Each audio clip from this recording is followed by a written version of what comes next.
அளவுக்கு அதிகமான social media usage டிப்ரெஷனை, மன அழுத்தத்தை உருவாக்குதா?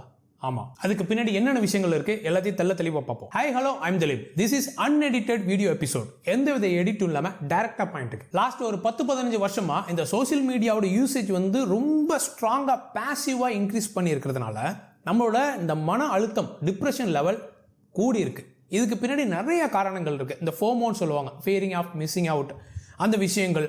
அண்ட் தென் சோசியல் கம்பேரிசன், அது அடுத்தவங்களோட நம்மளை வச்சு கம்பேர் பண்ணி பார்க்கறது, செக் பண்ணாமல் இருக்கிற விஷயம், டெய்லி அடுத்தவங்கள்ட்ட பேசாமல் ஈஸியாக நம்மளை உள்ள மூழ்கடிக்கிற ஒரு விஷயம் இந்த ஃபோனில் இருக்குது. ஸோ உங்களோட ஸ்க்ரீன் டைமை நீங்கள் குறைக்க உங்களோட மனம் அழுத்தம் டிப்ரெஷன் குறைஞ்சிருக்கு அப்படின்னு சொல்லியிருக்காங்க.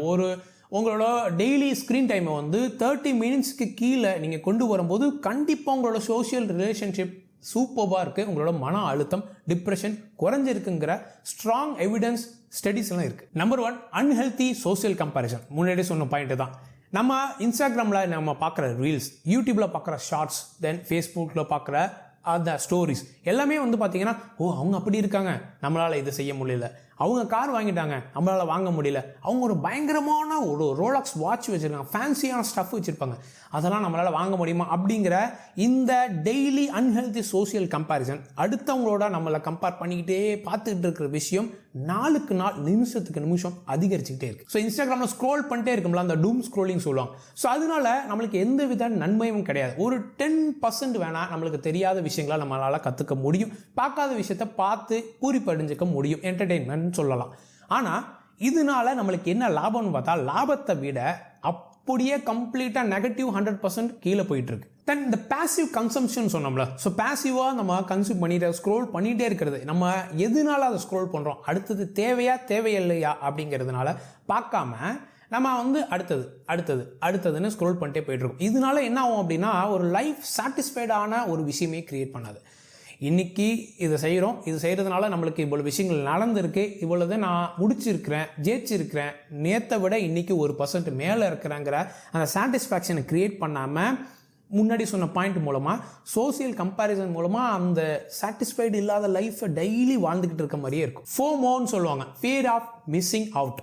ஸோ ஒரு விஷயம் நம்மளுக்கு கிடைக்கவே இல்லை, ஒரு டிஸ்கவுண்ட் போட்டிருக்காங்க, இன்னும் நைட்டோட முடிய போகுது, பட் நாளைக்கு தான் நம்மளுக்கு காசு கிடைக்கும் அப்படிங்கும் போது அந்த டிஸ்கவுண்ட் முடியுதே அப்படிங்கிற ஒரு பயம் இருக்கும். ஸோ அதை விட்டுருவோம், நம்மளுக்கு கிடைக்காது அப்படிங்கிற ஒரு பயம் இருக்கும். அது மாதிரி தான் சோஷியல் மீடியாவை நீங்கள் ஒரு நாள் நீங்கள் பார்க்காம விட்டாலோ, இல்லை கொஞ்ச நேரத்துக்கு நீங்கள் பார்க்காம விட்டாலோ, இல்லை டெய்லி ட்ரெயினில் நீங்கள் கம்யூட் பண்ணி உங்கள் வீட்டுக்கு வந்துட்டு இருக்கீங்க, அந்த நேரத்தில் உங்களுக்கு நெட்டு முடிஞ்சிருச்சு, ஃபோனில் சார்ஜ் முடிஞ்சிருச்சு, அது நம்மளுக்கு கிடைக்கல, அந்த எபிசோடு போயிடுச்சு நெட்ஃப்ளிக்ஸில் அப்படிங்கிற ஒரு விஷயம் இருந்தாலும் உங்களுக்கு இந்த நெகட்டிவ் தாட்ஸ், எமோஷன்ஸ் கிரியேட் ஆகும். சோஷியல் மீடியா மூலமாக இந்த டிப்ரெஷன், மன அழுத்தம் வேறு மாதிரியும் கிரியேட் ஆகுது. அதாவது சைபர் புல்லிங் சொல்லுவாங்க. ஸோ ஒரு கேங்ஸ்டர்கிட்ட நீங்கள் போய் மாட்டிக்கிற மாதிரி தான் இந்த சோஷியல் மீடியாக்குள்ளே நீங்கள் பணம் பறிக்கிற கும்பல்கள்கிட்ட நீங்கள் போய் சாஃப்ட்வேர் மூலமாக, ஆப்ஸ் மூலமாக, கேம்ஸ் மூலமாக நீங்கள் போய் மாட்டிக்கிறீங்க. ஸோ அந்த மாதிரி சைபர் புல்லிங் சொல்லுவாங்க. உங்களுக்கே தெரியாமல் உங்களோட இன்ஃபர்மேஷன்ஸை அவங்க எடுத்து உங்கள் பேங்க்கில் உள்ள பணத்தை ஆட்டைய போகிற விஷயமா இருக்கட்டும், இல்லை உங்களோட பர்சனல் லைஃப்பில் நீங்கள் எடுக்கக்கூடிய உங்களோட ப்ரைவசியான வீடியோஸை அவங்க எடுத்து உங்களை மிரட்டக்கூடிய விஷயமா இருக்கட்டும், இல்லை வேறு மாதிரியான உங்களோட டாக்குமெண்ட்ஸ், அஃபிஷியல் டாக்குமெண்ட்ஸை அவங்க பயன்படுத்துகிற மூலியமாக ஹராஸ்மெண்ட் சொல்லலாம், சோஷியல் மீடியா ஹராஸ்மெண்ட்னு சொல்லலாம். ஸோ அதனால மனம் அழுத்தம், அந்த டிப்ரெஷன் கிரியேட் ஆகுது. தென் இந்த பாசிவ் கன்சம்ஷன் சொன்னல, அது ஒரு நெகட்டிவான ஃபீலிங் லூப்பை ஃபீட்பேக் லூப்பை கிரியேட் பண்ணும். இப்போ நீங்கள் ஃபோன் எடுத்து செக் பண்ணல அப்படின்னா அது மூலமாக வர இந்த நெகட்டிவ் தாட்ஸ் மூலமாக, நெகட்டிவ் எமோஷன்ஸ் மூலமாக திரும்பி உழண்டு உங்களுக்குள்ளேயே திரும்பி வந்துக்கிட்டே இருக்கும். அது செக் பண்ணலை, இல்லை அதை மிஸ் பண்ணிட்டோம், அவங்கள மாதிரி இல்லை, நம்ம அவங்க போடுற ரீல்ஸ் மாதிரி நம்மளால் போட முடியல, ஃபாலோவர்ஸ் மாதிரி நம்மளால் எடுக்க முடியல அப்படிங்கிற ஒரு நெகட்டிவ் தாட்ஸ் வந்துகிட்டே இருக்கும். அது ஒரு லூப் மாதிரி உங்களுக்கு அந்த இன்ஃபினிட்டிவ் சுற்றிக்கிட்டே இருக்கும். இது எங்கே ஆரம்பிக்குது அப்படின்னா, குழந்தைங்களை விட்டுருங்க, அந்த டீனேஜர்ஸ் அதுலேருந்து யங் அடல்ட்ஸ் அதுலேருந்து ஆரம்பிக்குது. இங்கே கீழே இருக்க குழந்தைங்களும் வயசானவங்களுக்கும் அது ரீச் ஆகிறது கிடையாது. இந்த டிப்ரெஷன், மன அழுத்தம் சோஷியல் மீடியானால் வர்றது கிடையாது. அந்த டீனேஜ், அந்த எல்லாம் புரிஞ்சுக்கிட்டு வர வயசுலேருந்து ஃபோனை வச்சு தனியாக இன்ஸ்டாகிராம் அக்கௌண்ட், ஃபேஸ்புக் யூஸ் பண்ணுறதுலேருந்து ஆரம்பித்து அது அந்த குழந்தை பருவம், இளமை பருவத்தை தாண்டி அந்த அடல்ட் ரேஞ்சை, அடல்ட்ஹுட்டை அடையிற அந்த இடைப்பட்ட காலத்தில் இருக்கக்கூடிய அந்த மக்களுக்கு தான் மனிதர்களுக்கு தான் அதிகமாக பாதிக்கப்படுது. இதனால வந்து இப்போ இவ்வளோ விஷயங்கள் சொன்னது வந்து இந்த இடைப்பட்ட வயதினர்களுக்கு தான் அதிகமாக இருக்குது. ஸோ வயசானவங்க யூடியூப்பில் ஒரு விஷயத்தை பார்த்துட்டு போயிட்டே இருப்பாங்க. குழந்தைங்க அவங்களுக்குள்ள கார்ட்டூன் விஷயத்தை பார்த்து போயிட்டே இருப்பாங்க. இந்த விஷயங்கள் பாதிக்கப்படுற இந்த யங் ஸ்டேஜில் இருக்கக்கூடியவங்க தான் அதிகமாக பாதிக்கப்படுறாங்க. ஸோ இதனால் என்ன சொல்யூஷன், இதுக்கு என்ன சொல்யூஷன், இந்த ப்ராப்ளம்க்கு என்ன சொல்யூஷன், ஒரே ஒரு விஷயம் தான். இந்த விஷயத்தை உங்களுக்கு தேவையான அளவுக்கு மட்டும் யூஸ் பண்ணிக்க. இது எல்லாரும் நிறைய பேர் சொல்லியிருப்பாங்க. அதை வந்து செஞ்சு தான் ஆகணும், வேறு விஷயமே கிடையாது. எனக்கு வந்து சில நேரங்களில் வந்து பார்த்திங்கன்னா ஸ்மார்ட் ஃபோனே வேணாம், ஆண்ட்ராய்ட் ஃபோனே வேணாம் அப்படின்னு சொல்லிட்டு நார்மலான ஒரு ஃபோன் வந்து ரக்குட் ஃபோன் சொல்லுவாங்க. ஸோ அதில் உங்களுக்கு தேவையான விஷயம் மட்டும் இருக்கும், அதை மட்டும் நீங்கள் யூஸ் பண்ணிக்கலாம் அப்படின்னு சொல்லிட்டு நான் பார்த்தேன். ஸோ அது வந்து எல்லா நேரத்துலையும் என்னால் செய்ய முடியல. எனக்கு திடீர்னு ஒரு மேப்ஸாக இருக்கட்டும், இல்லை வாட்ஸ்அப்புக்குள்ளே நீங்கள் ஃபைல்ஸை டாக்குமெண்ட்ஸ் அனுப்புறதா இருக்கட்டும், போகிற இடங்களில் சின்ன வீடியோ எடுக்கிறதா இருக்கட்டும், அதெல்லாம் யூஸ் பண்ண வேண்டியதாக இருக்குது. ஸோ திரும்பி அகெயின் வந்து ஆண்ட்ராய்டுக்கு வந்து திரும்பி நான் ஸ்டார்ட் பண்ணிட்டேன். உங்களுக்கு தேவை, பட் அதை வந்து உங்களை தின்னுறாமல் நீங்கள் பார்த்துங்க, உங்களே முழுங்கிடாமல் நீங்கள் பார்த்துங்க. பக்கத்தில் ஒரு டைனோசர் வச்சுருக்க மாதிரி தான்.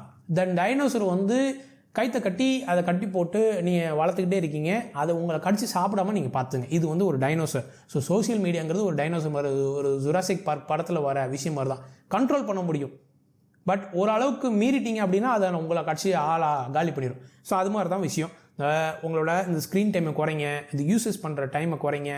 இன்றைக்கே எடுப்புல குறைக்க முடியாது, படிப்படியாக குறைச்சிட்டே வாங்க.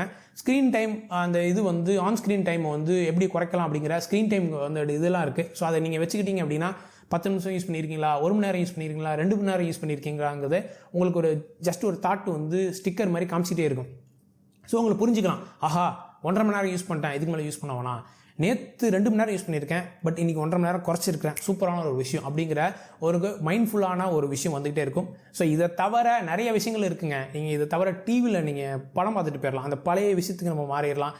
டிவி சீரியல் பார்த்துட்டு போயிடலாம், புக்ஸு படிக்கலாம், ஃப்ரெண்ட்ஸுங்களோட பேசலாம், மாலுக்கு போகலாம், பார்க்குக்கு போகலாம், இல்லை எங்கேயாச்சும் வாட்டர் ஃபால்ஸு அது இதுன்னு காசு செலவு பண்ணியாச்சும் போயிட்டு வரலாம், தேட்டருக்கு போய் படம் பார்க்கலாம். ஸோ இந்த சோஷியல் மீடியா விட்டுட்டு லாங் ஃபார்ம் கண்டென்ட்டுக்கு வாங்க.